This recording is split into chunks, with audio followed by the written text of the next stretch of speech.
The government's announced the eastern leg of HS2 between a new East Midlands Parkway interchange and Leeds will be scrapped. This is a major revision to the government's original plans for the high-speed super train, as On the Money predicted on Monday.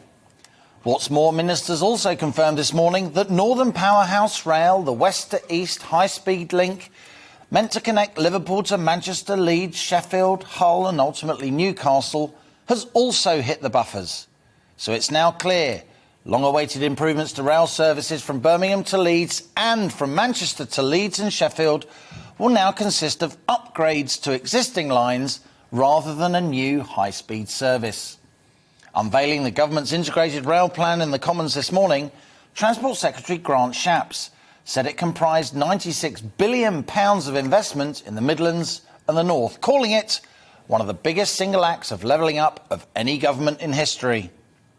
It's an ambitious and unparalleled programme that not only overhauls the intercity links across the North and Midlands, but it also speeds up the benefits for local areas and serves destinations people most want to reach.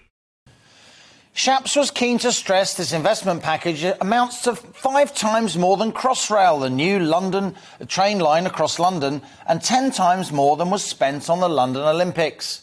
Upgrading lines between the East Midlands, Manchester and Leeds, as opposed to waiting for new high-speed links to be built, will lead to quicker improvements in journey time, Shapps argued. A train trip from Birmingham to Nottingham will be cut from an hour and a quarter to 26 minutes, he said.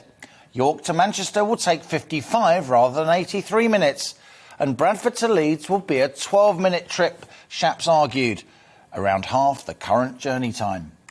Labour, though, and countless local newspapers across the Midlands and North view this new diluted package as a betrayal of trust.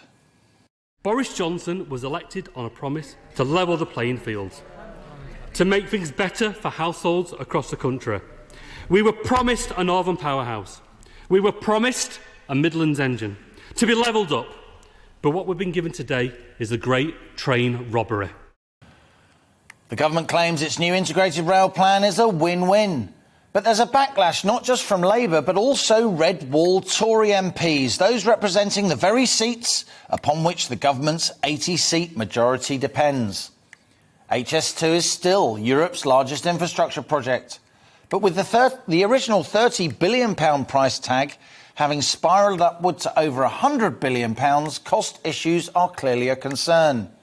But be in no doubt, by going ahead with HS2 linking London, Birmingham and then Manchester with a 250-mile-an-hour bullet train while denying the same service to Leeds and across northern England as a whole, the Tories are taking a major political risk. And that's our on-the-money question today. Given this HS2 cutback, is levelling up now dead?